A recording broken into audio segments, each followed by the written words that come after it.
Assalamualaikum warahmatullahi wabarakatuh. Hamdan wa syukran lillah wassalatu wassalamu ala rasulillah la haula wala quwwata illa billahil aliyyil azim. Amma ba'du. Rabbi ishrah li sadri wa yassir li amri wahlul 'uqdatam min lisani yafqahu qawli bi rahmatika ya arhamar rahimin. Amin amin ya rabbal alamin. Kepada yang terhormat Ibu Kepala Sekolah SD Muhammadiyah Plus Kota Mojokerto, Ibu Rodia SAG, kepada yang terhormat Bapak Ibu Dewan Guru SD Muhammadiyah Plus Kota Mojokerto, juga rekan-rekan CGP dari SD Muhammadiyah Plus Kota Mojokerto. Pertama-tama marilah kita panjatkan puji syukur kehadirat Allah Subhanahu wa taala yang pada kesempatan siang hari ini kita atas berkat rahmat serta nikmatnya kita bisa berkumpul di sini untuk mengikuti diseminasi kegiatan CGP dalam keadaan sehat walafiat. Amin amin ya rabbal alamin. Yang kedua, marilah kita haturkan salawat serta salam kepada junjungan kita Nabi besar Muhammad Sallallahu Alaihi Wasallam yang telah membimbing kita dari jalan yang gelap menuju jalan yang terang benderang berubah hati Islam. Yang ketiga, untuk mengawali pertemuan hari ini supaya diberi pelajaran oleh Allah, mari kita sama-sama baca basmalah. Bismillahirrahmanirrahim. Untuk selanjutnya kita akan ada sambutan dari Ibu Kepala Sekolah. Waktu dan tempat kami berserah. Terima kasih. Bismillahirrahmanirrahim. Assalamualaikum warahmatullahi wabarakatuh. Alhamdulillahirabbil alamin wal aqibatu lil muttaqin fala mudilla illa Ustaz-ustaz yang saya hormati, Bapak Ibu calon guru penggerak yang sedang semangat-semangatnya untuk melakukan pendidikan atau melaksanakan kegiatan pendidikan selama 6 bulan. Siang hari ini kita akan melaksanakan diseminasi disiplin positif. Ya. Apa itu disiplin positif? Disiplin positif adalah suatu penerapan karakter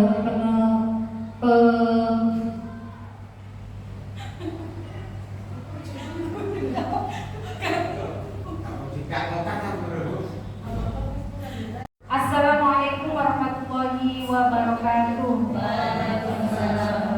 Bismillah, alhamdulillah, wassalatu wassalamu ala rasulillah, la haula wala quwwata illa billah, amma ba'du. Ustaz-ustaz yang saya hormati, Bapak Ibu guru calon guru penggerak juga yang saya hormati, alhamdulillah, puji syukur kepada Allah Subhanahu wa taala yang mana pada siang hari ini kita masih diberi nikmat sehat, nikmat kesempatan sehingga kita dalam acara diseminasi sharing ilmu tentang disiplin positif, budaya positif yang akan kita selenggarakan pada siang hari ini dalam keadaan sehat walafiat. Salawat serta salam semoga Allah tetap curahkan kepada junjungan kita Nabi besar Muhammad SAW, dan mudah-mudahan kelak kita menjadi umat yang mendapatkan syafaat beliau di akhirat nanti.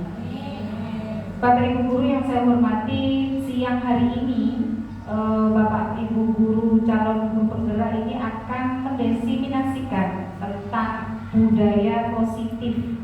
Sebagaimana kita ketahui bahwa di sebuah lembaga, tidak hanya di instansi atau di lembaga tertentu, bahkan di masyarakat secara umum kita itu memang perlu yang namanya budaya positif.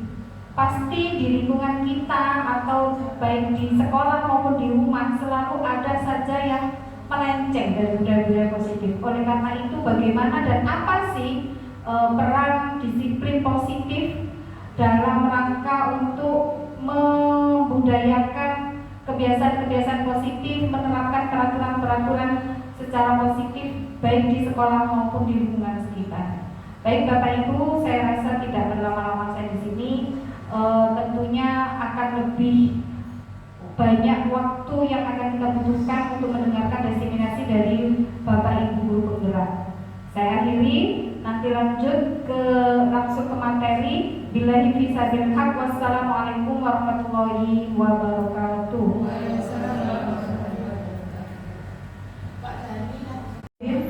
Di sini saya akan menyampaikan diseminasi tentang budaya positif. Tujuan diseminasi yang pertama yaitu menjelaskan makna disiplin positif dan mengamati penerapan di lingkungan serta kaitan dengan teori kontrol. Yang kedua yaitu menjelaskan konsep teori motivasi, hukuman dan penghargaan dan pendekatan restitusi. Yang ketiga yaitu proses pembentukan dari peraturan-peraturan beralih ke keyakinan kelas, seperti yang pernah kita lakukan di kelas-kelas. Yang keempat yaitu menjelaskan kebutuhan dasar yang menjadi motif dari tindakan manusia baik murid maupun guru. Yang kelima, melakukan refleksi atas praktik disiplin yang dijalankan selama ini dan dampaknya untuk murid-murid. Dan yang terakhir yaitu menjelaskan restitusi sebagai salah satu cara menanamkan disiplin positif pada murid sebagai bagian dari budaya positif di sekolah. Selanjutnya, ini topik yang akan disampaikan. Yang pertama, saya akan membahas tentang kebutuhan dasar manusia dan dunia berkualitas. Mungkin kita pernah menjumpai seseorang dengan perilaku yang tidak sesuai dengan norma atau aturan yang berlaku. Besar kemungkinan hal itu mereka lakukan karena mereka tak mampu memenuhi atau mereka tidak mendapatkan kebutuhan dasar manusia. Nah, kebutuhan dasar manusia itu yang pertama ada dari kasih sayang dan rasa diterima. Yang kedua ada kesenangan, ada kebebasan, ada kekuasaan. Selanjutnya, dunia yang berkualitas. Dunia berkualitas Anda adalah tempat khusus dalam pikiran Anda. Jadi ada tempat untuk menyimpan gambaran representasi dari semua yang Anda inginkan. Dari sini bisa berisi orang-orang, hal-hal, dan apa saja yang terbaik dalam hidup Anda, membuat Anda merasa bahagia dan terpenuhi kebutuhan dasar Anda. Jadi ada yang tadi ada mulai dari kasih sayang, kesenangan, kekuatan, dan kebebasan. Selanjutnya yaitu ada 5 posisi kontrol. Kita sebagai guru mempunyai 5 posisi kontrol. Yang pertama ada menjadi penghukum, ada pembuat orang merasa bersalah, ada menjadi teman, ada menjadi pemantau, dan terakhir ada yang menjadi manajer.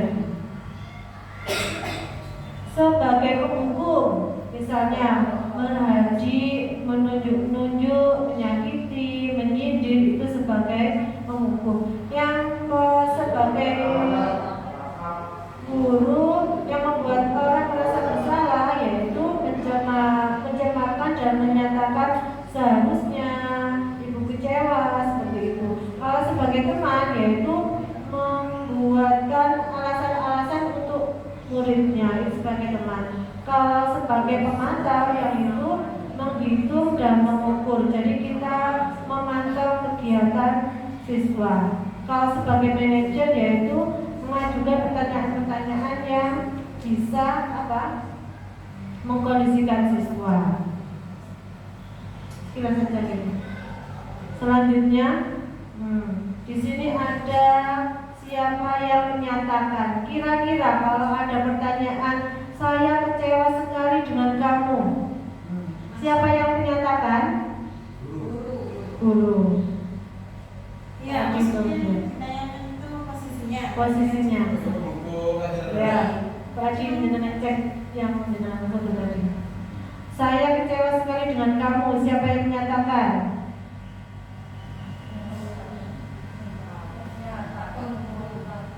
Siapa yang mengatakan? Kamu tidak pernah benar melakukannya.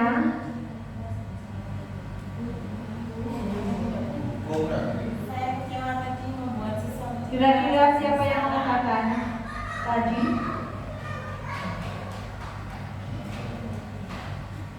Ya, saya kecewa sekali dengan teman,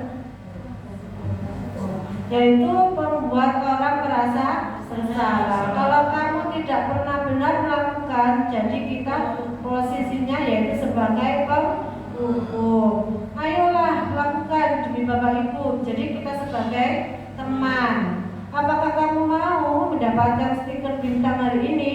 Berarti kita menjadi pemantau. Bagaimana kamu bisa menyelesaikan masalah ini? Nah, itu kita menjadi manajer, bisa mengontrol siswanya. Kamu selalu yang paling terakhir. Jadi ini penghukum. Kita sampai di segitiga restitusi. Di segitiga restitusi itu ada namanya 3 posisi. Yang pertama yaitu validasi tindakan yang salah. Validasi tindakan salah itu terdiri dari bagaimana cara yang lebih efektif untuk mendapatkan apa yang kamu butuhkan. Kamu tentu punya alasan mengapa melakukan. Misalnya ada siswa yang datang terlambat. Nah, itu ditanya, itu termasuk validasi. Yang termasuk validasi itu seperti ini. Mengapa kamu datang terlambat? Nah, alasannya kenapa kamu datang terlambat itu namanya validasi tindakan. Yang kedua adalah menanyakan keyakinan. Menanyakan keyakinan kelas. Jadi ditanya setelah dia mengatakan alasannya, alasan terlambatnya, kenapa kamu terlambat, lalu divalidasi dengan keyakinan kelas. Keyakinan kelas yang seperti apa yang terkait dengan tindakannya tadi. Misalnya, oh saya tidak disiplin. Nah, seperti itu. Lalu ditanya, kamu ingin menjadi orang seperti apa? Biasanya, saya ingin menjadi orang yang lebih disiplin. Seperti itu. Yang tadi menstabilkan identitas itu yang kedua, yang aku balik. Yang menstabilkan identitas itu setiap orang pasti pernah melakukan. Jadi setelah ditanya kenapa kamu datang terlambat, nah itu masih distabilkan. Misal seperti ini, semua orang pasti pernah melakukan kesalahan, tapi kamu berbuat seperti itu pasti ada alasannya. Kenapa kamu melakukan kesalahan itu?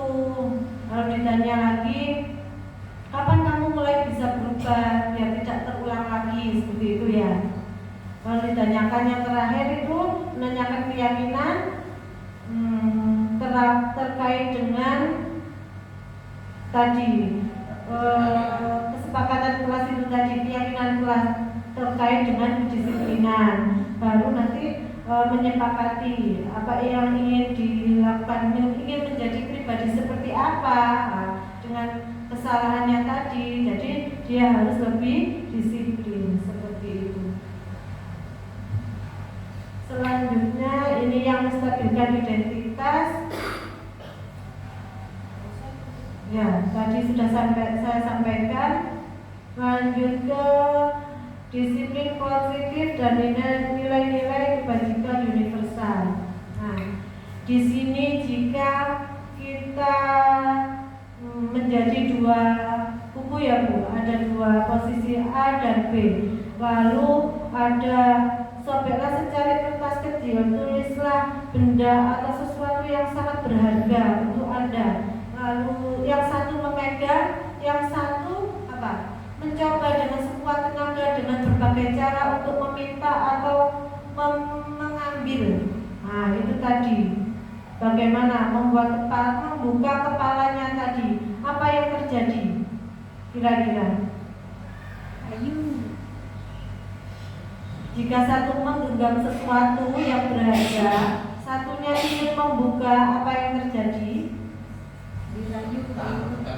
Rebutan. Nah, itu karena ada, nah itu tadi sesuai dengan yang di depan tadi, karena adanya keinginan seseorang berbeda, kebutuhannya seseorang berbeda-beda. Bisa jadi orang ini langsung karena sayang langsung dibukakan. Nah, karena kekuasaan ini gak boleh tak kasihkan. Nah, seperti itu. Nah, itu paradigma seseorang berbeda-beda karena yaitu tadi mempunyai kebutuhan berbeda-beda. Ada yang karena kekuasaan, ada yang kasih sayang, berbeda-beda. Selanjutnya ilustrasi tentang perubahan paradigma. Yang pertama yaitu ilustrasi guru mengontrol murid.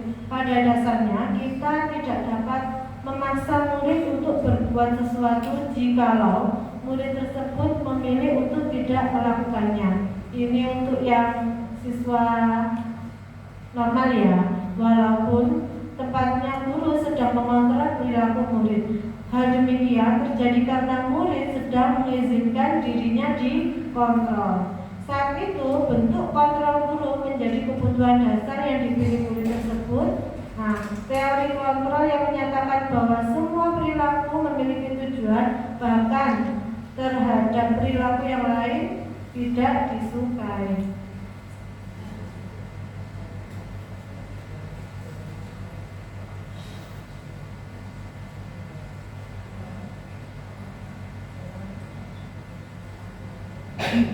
Lanjut ke nilai kebijakan universal. Ki Hajar Dewantara mengartikan disiplin sebagai bentuk kontrol diri, yaitu belajar untuk kontrol diri agar dapat mencapai suatu tujuan mulia. Tujuan mulia di sini mengacu pada nilai-nilai atau prinsip-prinsip mulia yang dianut seseorang. Kita namakan nilai-nilai tersebut sebagai nilai-nilai kebijakan universal. Setiap perilaku atau perubahan memiliki suatu tujuan. Nah, ini menurut William Glasser. Dengan demikian, nilai-nilai kebijakan yang diyakini seseorang, maka motivasi intrinsiknya akan terbangun sehingga menggerakkan motivasi yang ada dapat mencapai tujuan mulia yang diinginkan.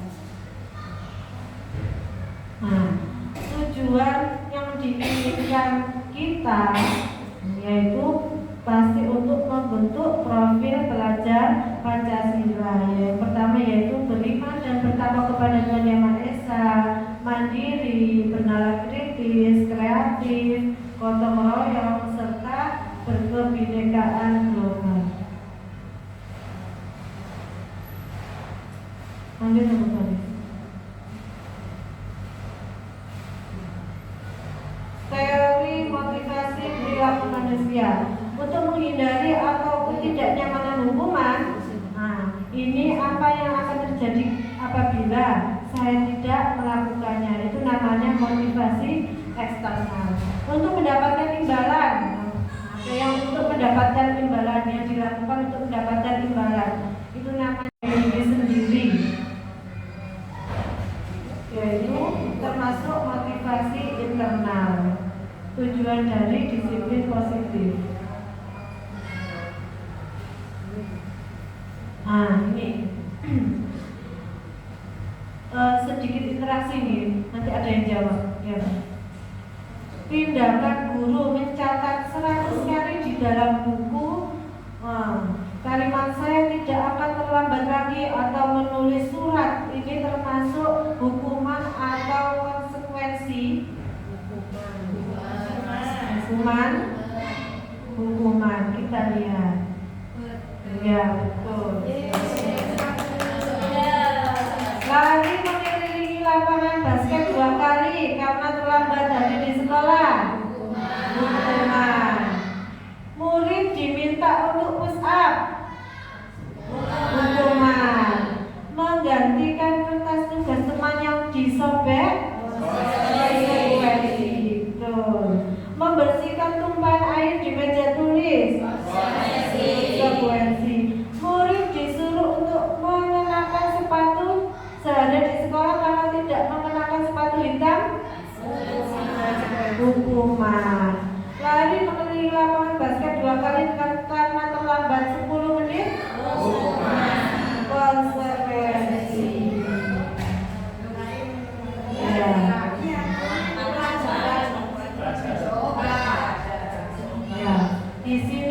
kita belajar tentang perbedaan hukuman dan konsekuensi. Kalau hukuman itu sesuatu yang menyakitkan harus terjadi. Kalau konsekuensi sesuatu yang harus terjadi, karena tadi sudah ada kesepakatan. Membuat anak sakit biasanya untuk jangka waktu lama kalau hukuman itu, sedangkan konsekuensi membuat anak merasa tidak nyaman dalam jangka waktu yang pendek, karena itu tadi konsekuensi atas tindakannya. Anak membenci kedisiplinan, hukuman termasuk hukuman, sedangkan konsekuensi anak akan menghargai disiplin. Hukuman biasanya menjadi paksaan, sedangkan konsekuensi menjadi stimulus tanggapan. Untuk hukuman mendorong anak menyakiti diri sendiri, sedangkan konsekuensi akan mendorong anak agar mudah menyesuaikan diri.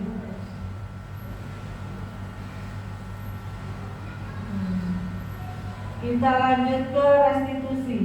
Restitusi adalah proses menciptakan kondisi bagi murid untuk memperbaiki kesalahan mereka sehingga mereka bisa kembali pada kelompok mereka dengan karakter yang lebih kuat. Restitusi juga merupakan proses kolaboratif yang mengajarkan murid untuk mencari solusi untuk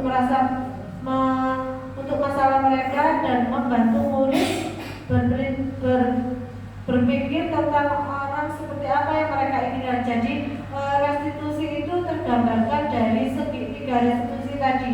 Ada menstabilkan identitas, validasi kesalahan, yang terakhir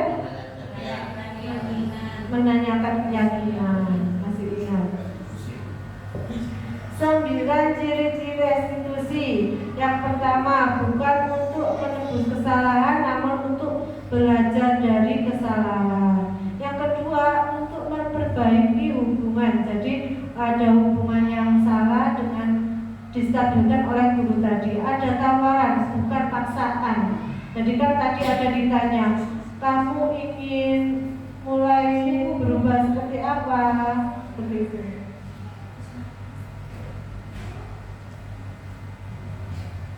Untuk keyakinan kelas sudah biasa kita buat.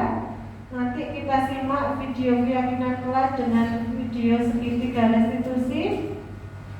Selanjutnya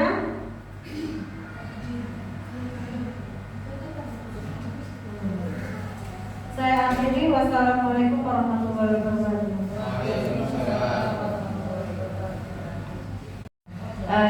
Secara gamblang, budaya disiplin positif adalah budaya yang membuat peserta didik kita itu tidak merasa terhakimi dan juga mereka tidak merasa sedih ketika kita memberikan suatu konsekuensi ya.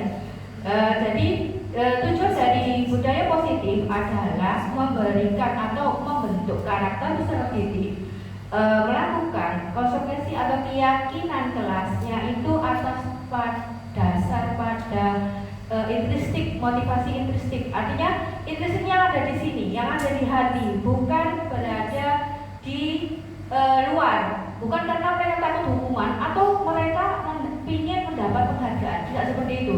Tapi mereka ingin melakukannya karena dorongan pribadi. Itu adalah budaya disiplin positif. Jadi kita tidak perlu memberikan bintang, kita nggak perlu memberikan sertifikat, kita nggak perlu memberikan hadiah. Itu adalah tujuan dari budaya disiplin positif. Nah, bagaimana caranya kita melakukan hal itu? Kita melakukannya dengan pertama adalah karena kita paham dasar kebutuhan 5 dasar kebutuhan manusia. Setiap apapun kita pasti senang mencari kesenangan, mencari perhatian, butuh dicintai dan juga butuh dihargai, dan juga kita butuh untuk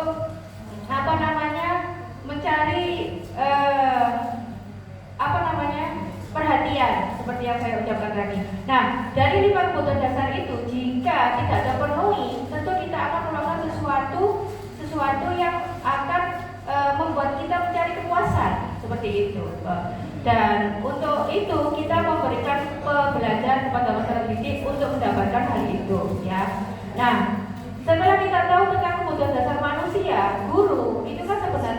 kita punya 5 model. Ada yang guru jadi penghukum, ada guru yang jadi pengontrol, ada yang jadi pemantau, dan ada yang jadi manajer. Nah, sebagai institusi sekolah, aspek-aspek yang tadi sebagai guru itu kita dianjurkan untuk mempunyai rasa jadi manajer, Bapak Ibu. Jadi bukan sebagai penghukum, bukan sebagai pemantau, bukan sebagai teman, bukan juga terakhir adalah kita sebagai manajer. Jadi murid peserta didik itu tahu konsekuensi yang dia lakukan, juga dia sadar apa yang akan mereka lakukan, atau mereka mempunyai motivasi sendiri. Jadi kita jadi guru, jadi manajer itu kenapa? Ya karena itu tadi, untuk memperdalam motivasi intrinsik dari peserta didik kita.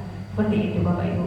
Kemudian bagaimana cara kita mendapatkan disiplin positif itu? Dari mana itu? Nah, kita belajar dari restitusi Bapak Ibu. Restitusi itu apa? Restitusi itu sebenarnya kalau ada kata restitusi pajak, itu kan artinya konsekuensi dari yang kita lakukan. Nah, kalau di dunia pendidikan, restitusi itu kita lakukan itu untuk pertama tidak menyalahkan murid langsung Bapak Ibu. Jadi kita tanya dulu. Makanya restitusi ada 3 langkah. Langkah yang pertama adalah kita memfasilitasi, kita menstabilkan tindakan dulu. Tindakannya dia apa? Dia melakukan kesalahan. Misalkan murid kita tidak masuk atau tidak terlambat masuk sekolah. Nah, karena mereka tidak usah, guru tidak langsung mengganti, tapi ditanya, kenapa anak kamu terlambat, seperti itu. Nah, itu kemudian mereka akan menjawab alasannya seperti itu. Nah, setelah itu pasti anak-anak akan tahu, jadi memvalidasi tindakan. Nah, kalau kamu sudah tahu tindakanmu seperti itu, enaknya bagaimana? Nah, kira-kira apa yang sebaiknya kamu lakukan? Nah, setelah itu karena kita sudah membuat keyakinan kelas sebelumnya dan anak-anak itu sudah paham keyakinan kelas mereka kita akan tinggal tanya saja. Nah, kalau misalkan kamu sudah tahu ternyata sekarang terlambat, kira-kira enaknya dia bagaimana? Bukan karena kamu dihukum ya, ini menulis ini tidak, tapi mereka akan bertanya, oh iya Bu, ini saya karena ini. Kemudian gurunya akan bertanya, nah kamu tahu kan keyakinan kelas itu kita apa? Iya Bu, datang tepat waktu, seperti itu.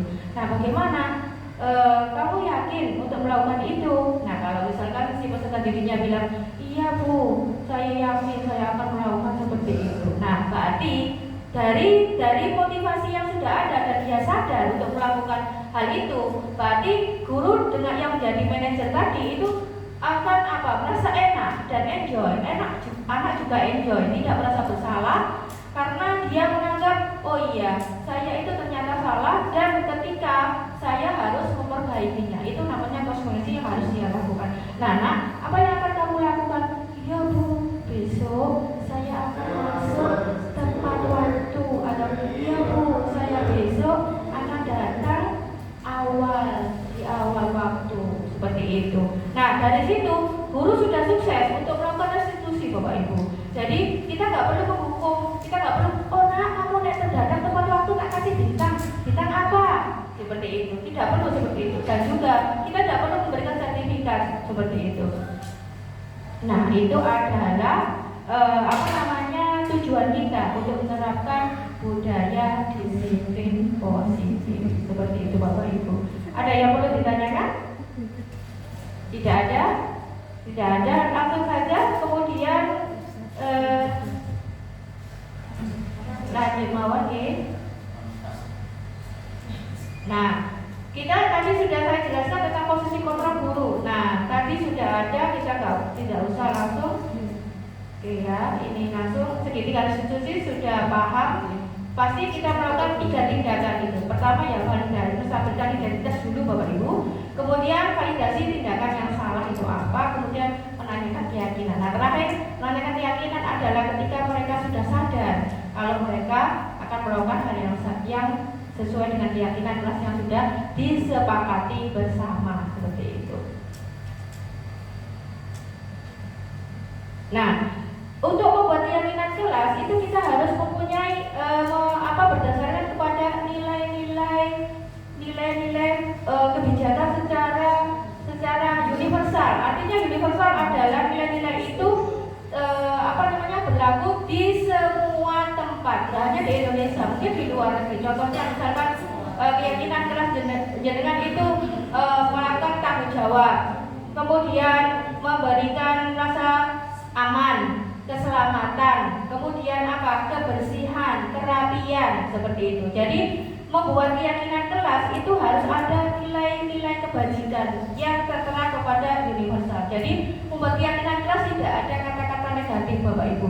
Tidak ada kata dilarang membawa atau dilarang memakai sepatu berwarna. Jadi keyakinan kelas itu ada positif, selalu positif gitu kan. Berarti memakai sepatu hitam, datang tepat waktu. Misalkan menjaga keselamatan bersama, menjaga kerapian dan kebersihan kelas bersama. Jadi kata-kata tidak ada kata dilarang, tidak ada kata-kata tidak boleh, tidak ada kata-kata harus, seperti itu Bapak Ibu.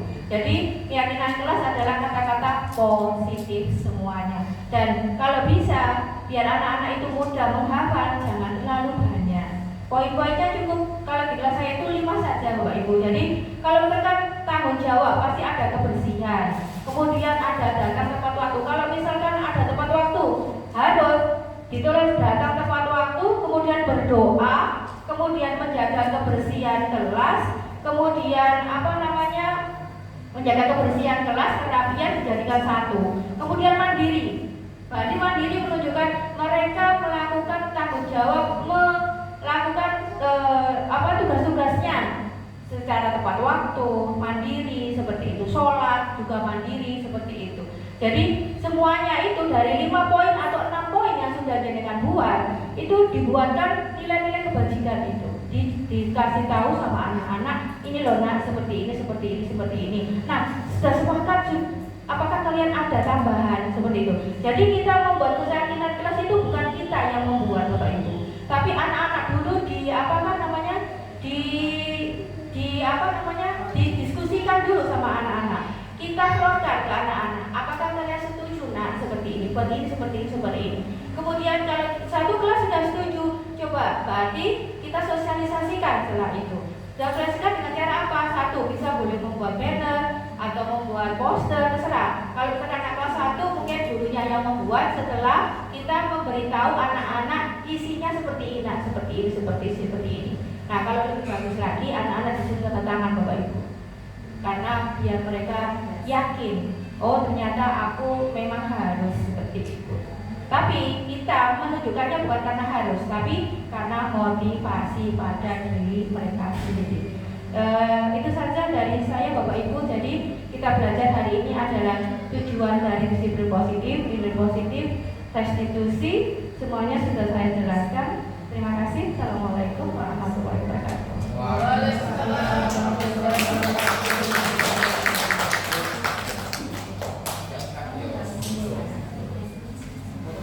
warahmatullahi wabarakatuh. Terima kasih atas waktunya untuk Bapak Ibu untuk meluangkan pada siang hari ini. Ini sama yang disampaikan tadi, yaitu tujuan diseminasi, yaitu tujuannya yang pertama menjelaskan makna disiplin positif dan mengamati penerapannya di lingkungan serta kaitan teori kontrol. Kemudian yang kedua menjelaskan konsep teori motivasi, hukuman, dan penghargaan dan pendekatan restitusi. Proses pembentukan dari peraturan-peraturan beralih ke keyakinan kelas, menjelaskan kebutuhan dasar yang menjadi motif dari tindakan manusia baik murid maupun guru, melakukan refleksi atas praktik disiplin yang dijalankan selama ini dan dampaknya untuk murid-muridnya. Kemudian yang terakhir menjelaskan restitusi sebagai salah satu cara menanamkan disiplin positif pada murid sebagai bagian dari budaya positif di sekolah. Topik untuk eksplorasi konsep kebutuhan dasar manusia dan dunia berkualitas. Restitusi 5 posisi kontrol. Restitusi seketika, restitusi disiplin positif dan nilai kebajikan universal. Teori motivasi, hukuman dan penghargaan restitusi, keyakinan kelas. Itu yang nanti akan jadi kita pelajari untuk Bapak Ibu. Kemudian eksplorasi konsep kebutuhan dasar manusia dan dunia berkualitas. Di situ ada mungkin kita pernah menjumpai seseorang dengan perilaku yang tidak sesuai dengan norma atau aturan yang berlaku. Besar kemungkinan hal itu mereka lakukan karena mereka tak mampu memenuhi atau mereka tidak mendapatkan kebutuhan dasar mereka. Yang pertama yaitu tentang kasih sayang dan rasa terima kasih. Yang kedua kesenangan. Kemudian yang ketiga kekuasaan. Yang keempat kebebasan. Ini dalam pertahanan hidup Bapak Ibu. Jadi ada 4, yaitu yang pertama tadi kasih sayang, kemudian yang kedua kesenangan, yang ketiga kebebasan dan kekuasaan. Dunia berkualitas adalah tempat khusus dalam pikiran Anda, tempat Anda menyimpan gambaran representasi dari semua yang Anda inginkan. Bisa berisi orang-orang, hal-hal, dan apa saja yang terbaik dalam hidup Anda dan membuat Anda merasa bahagia dan terpenuhi kebutuhan dasar Anda. Yang tadi sudah kita singgung yang di depan tadi gitu, Bapak Ibu. Kemudian ada 5 posisi kontrol. Yang pertama penghukum, kemudian pembuatan orang merasa bersalah, teman, pemantauan, kemudian manajer. Di situ Bapak Ibu ada di penghukum menghardik atau menunjuk-nunjuk, menyakiti atau menyindir, itu tidak diperkenankan Bapak Ibu. Kemudian membuat orang merasa bersalah, berceramah dan mengatakan seharusnya, kemudian ibu kecewa, seperti itu Bapak Ibu. Kemudian yang teman membuatkan alasan-alasan untuk muridnya. Pemantauan, menghitung dan mengukur semuanya yang dilihat Bapak Ibu. Kemudian manajer adalah mengajukan pertanyaan-pertanyaan dari semuanya yang bawain seperti itu Bapak Ibu. Kemudian ini Bapak Ibu, pertanyaan-pertanyaan yang perlu dijawab Bapak Ibu. Saya kecewa sekali dengan kamu. Kemudian di situ jawabannya bagaimana Bapak Ibu? Membuat orang merasa bersalah. Ya, membuat orang merasa bersalah itu Bapak Ibu. Kemudian yang kamu tidak pernah benar melakukannya. Apa Pak Kusnul? Penghukum, ya betul Pak Kusnul. Kemudian ayolah lakukan demi ibu bapak. Teman. Ya, Bapak Ibu. Apakah kamu mau mendapatkan stiker bintang hari ini? Pemantau, ya Bapak Ibu. Kemudian bagaimana kamu bisa menyelesaikan masalah ini? Manajer. Yang terakhir, kamu selalu yang paling terakhir.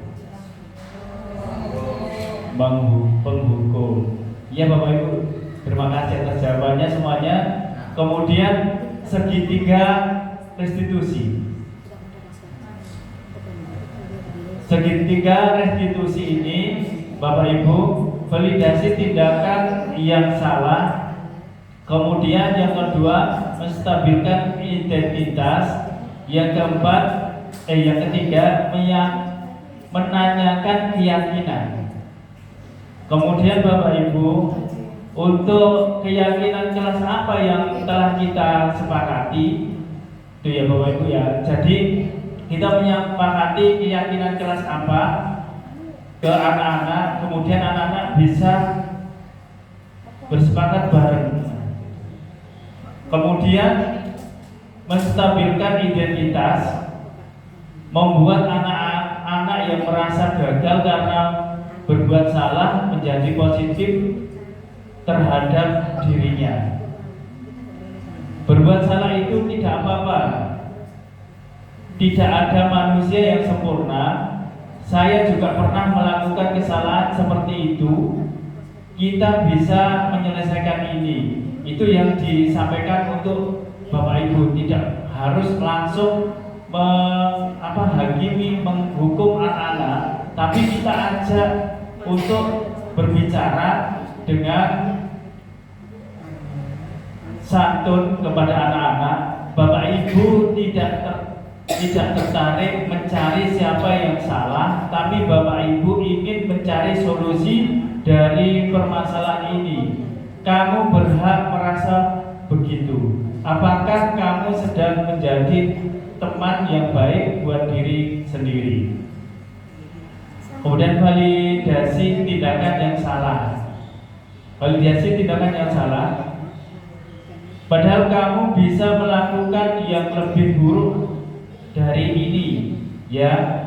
Kemudian kamu pasti punya alasan mengapa melakukan hal itu.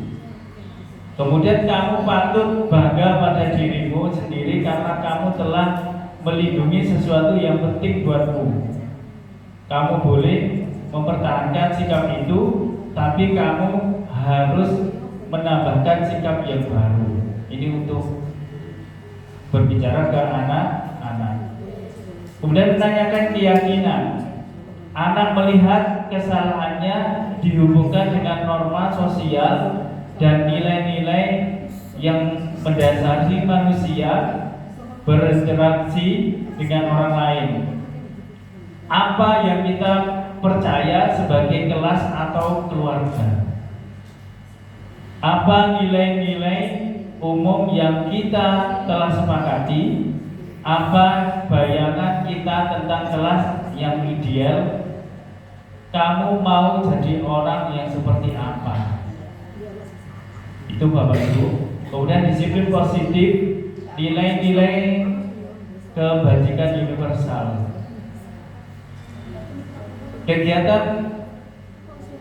Kegiatan kepala tangan yang bisa kita lihat Bapak Ibu. Dari kepala tangan seseorang bisa memaknai berbagai makna Bapak Ibu. Kemudian langsung saja Bapak Ibu untuk perubahan paradigma teori kontrol. Di situ ada pikiran, kemudian emosi dan tubuh.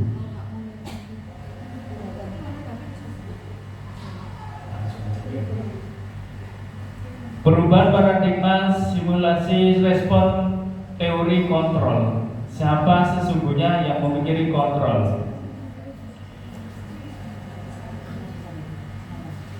Di sini disiplin positif Bapak Ibu, dan mungkin yang bisa saya sampaikan Bapak Ibu tadi sudah saya sampaikan untuk nilai universal, dan kemudian ada eksplorasi konsep, kemudian dari teori motivasi, hukuman dan penghargaan restitusi Bapak Ibu. Terima kasih atas waktunya Bapak Ibu. Saya akhiri, wassalamualaikum warahmatullahi wabarakatuh.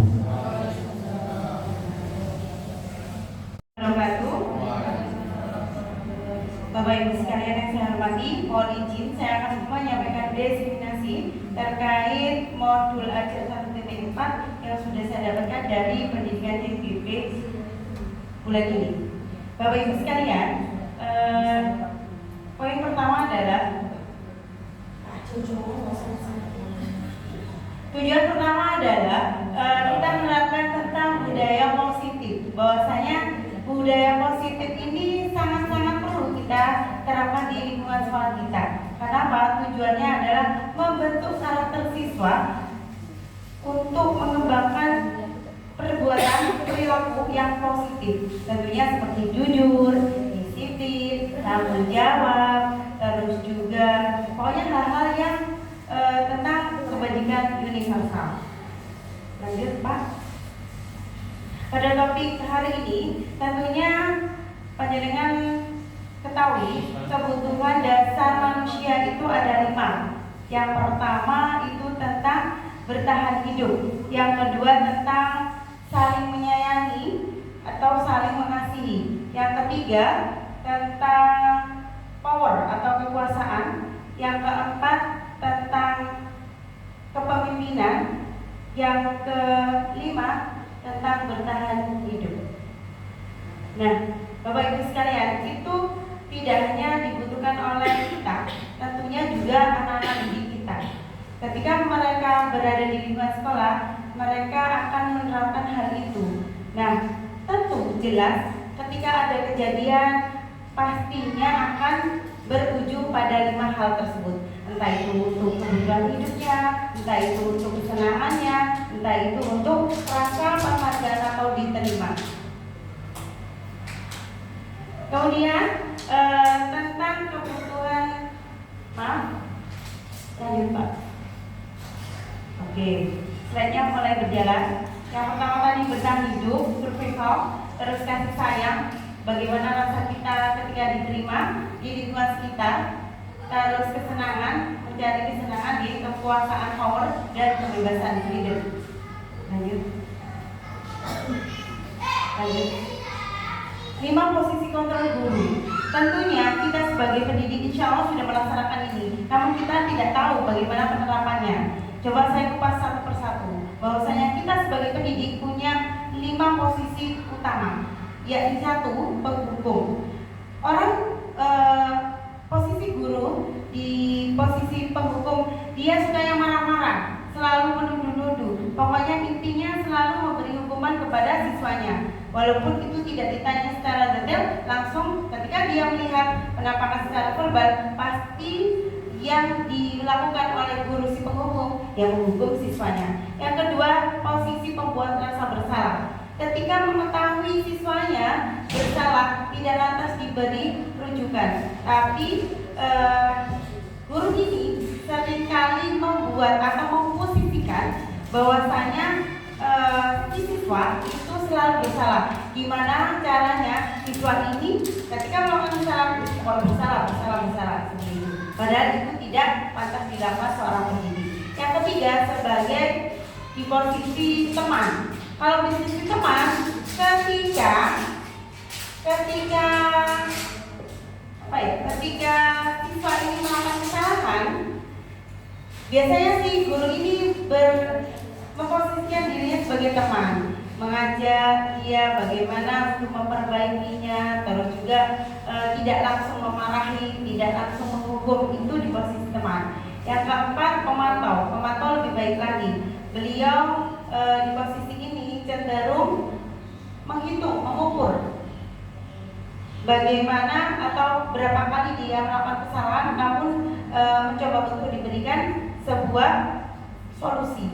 Yang kelima ini yang patut dihargai sebagai manajer, karena di posisi ini pendidik benar-benar menerapkan keyakinan kelas pada peserta didiknya. Tidak lantas langsung serta-merta melihat kesalahan siswa langsung menghukum, terus tidak juga membuat siswa itu merasa bersalah. Jadi benar-benar kita rangkul anak itu ketika mendapatkan masalah dengan langkah segitiga restitusi. Apa aja yang kita harus lakukan? Ada 3 tahapan Bapak Ibu. Yang pertama, menstabilkan identitas. Yang kedua, memvalidasi kesalahan. Yang ketiga, yaitu menerapkan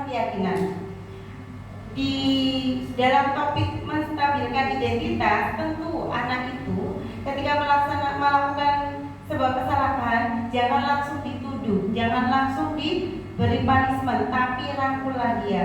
Coba tanyakan apa yang telah dia lakukan. Terus juga coba buka hatinya, jangan sampai dia sangat-sangat merasa bersalah, tapi beri statement bahwasanya sebagai manusia kita pastinya punya kesalahan. Jadi tidak apa melakukan kesalahan, tapi dengan syarat harus kita perbaiki untuk kedepannya.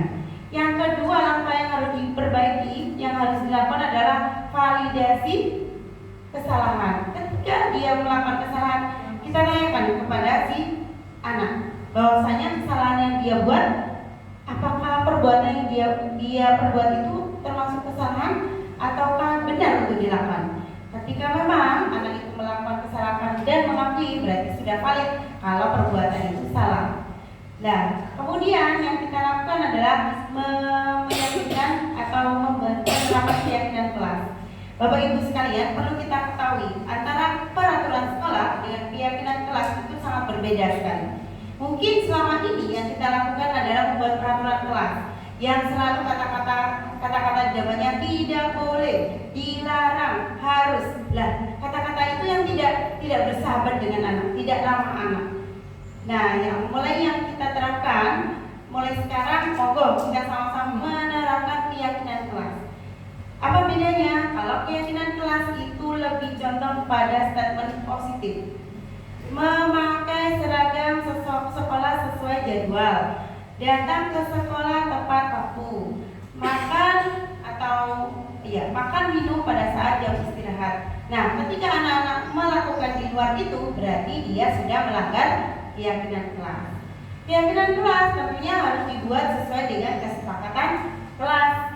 Jadi anak didik benar-benar kita libatkan, bukan serta-merta guru yang membuat. Pokoknya aku buat ini, anak-anak harus setelah tak tempel, anak-anak harus melakukan. Tidak, itu tidak dibenarkan.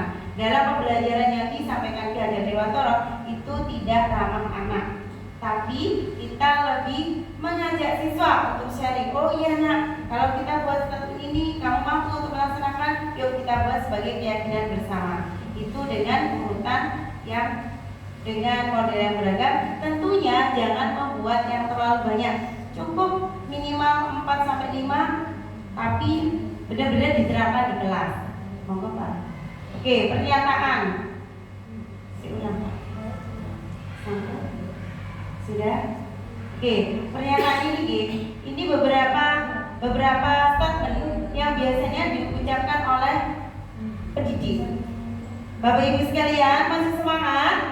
Oke, saya minta responnya barangkali dari apa yang saya sampaikan panjenengan pastinya sudah memahami kita terapkan di sini. Yang pertama, saya kecewa sekali dengan kamu. Itu salah satu bentuk posisi guru sebagai penghukum, pengontrol atau sebagai apa? Oke, Pak Kusul hebat, Ustaz Kusul. Sebagai posisi merasa bersalah. Dikit-dikit wah kecewa saya sama kamu itu selalu bersalah. Nah, yang kedua, kamu tidak pernah melakukan hal yang benar, selalu salah aja. Ayolah demi Bapak Ibu, lakukan yang positif, jangan selalu membuat ibu guru malu. Berarti sebagai teman. Apakah kamu mau mendapatkan stiker bintang ini? Sebagai pemantau. Bagaimana kamu bisa menyelesaikan masalah ini? Manajer. Kamu selalu pamit terakhir, gak pernah yang awal. Teman-teman untuk Bapak Ibu semuanya. Nanti baru disampaikan jadi langsung paham. Lanjut Pak Adi.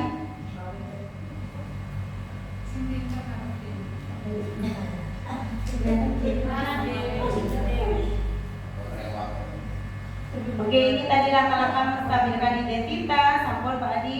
Terus validasi tindakan, menanyakan keyakinan, sampun. Lanjut, disiplin positif dan nilai-nilai kebajikan. Nah, ini ada satu ilustrasi ya Bapak Ibu.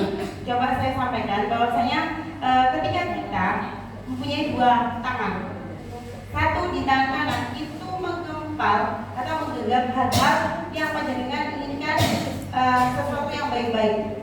Nah, satu sisi ada orang lain ingin meraih, membuka, padahal itu panjangan tujuan hidupnya apa jangan rahasiakan.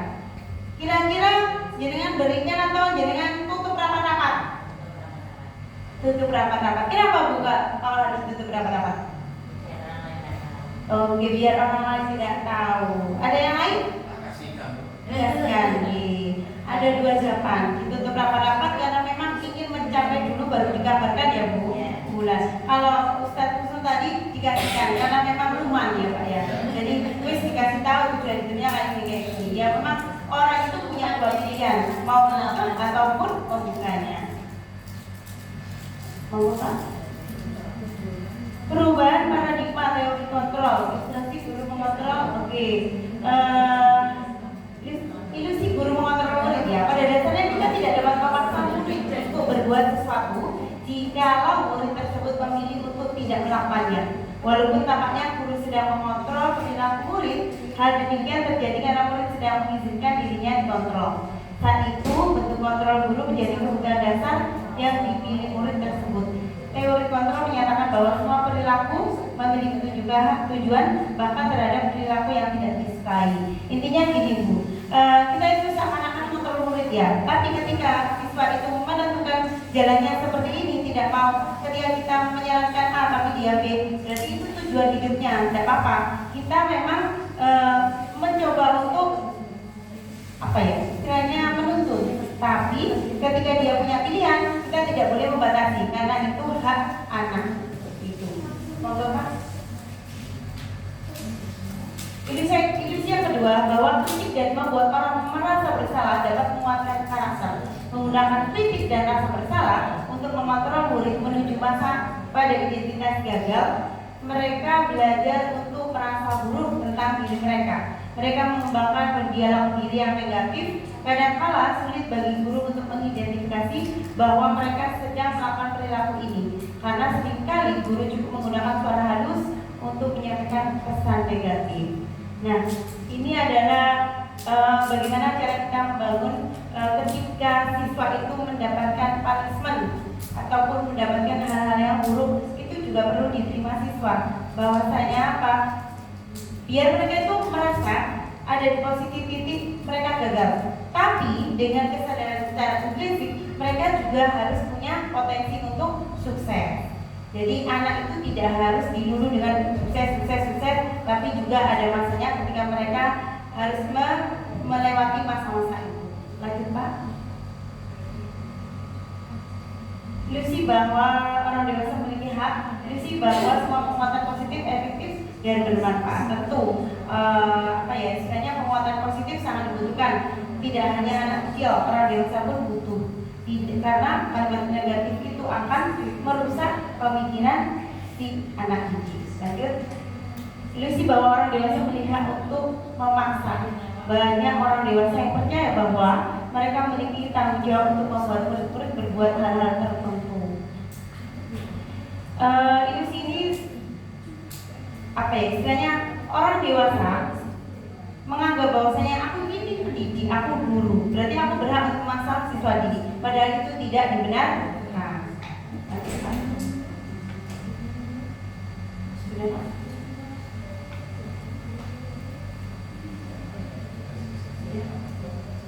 Oke, kita kembali bahwasanya tujuan penerapan budaya positif adalah untuk mengembangkan karakter anak, tentunya merujuk pada profil pelajar Pancasila. Di sini sudah ada tayangan profil pelajar Pancasila, apa aja yang perlu dikembangkan ke anak: beriman pertama kepada Tuhan Yang Maha Esa dan berakhlak mulia, terus mandiri, berdarah kritis, kreatif, bergotong royong, berkebinaan global. Itu semua ketika kita berada di lingkungan sekolah pastinya